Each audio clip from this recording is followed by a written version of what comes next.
आज चैत्र पायी वारी तर वाडी रत्नागिरी ज्योतिबा या ठिकाणी चिंचनेर निम मधून मानाची सासनकाठी प्रस्थान होत आहे. तर आता आम्ही वरणे गावात पोहोचलेलो आहे.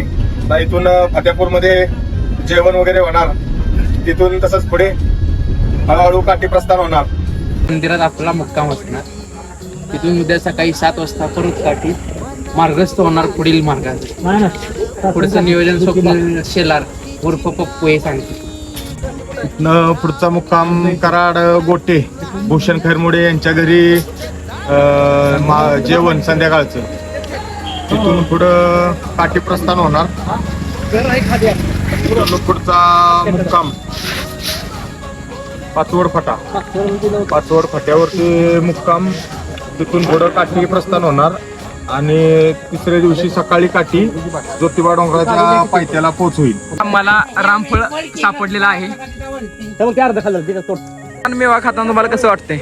एक नंबर, एकदम स्वच्छ आणि सुंदर. आणि हे लोकेशन तुम्ही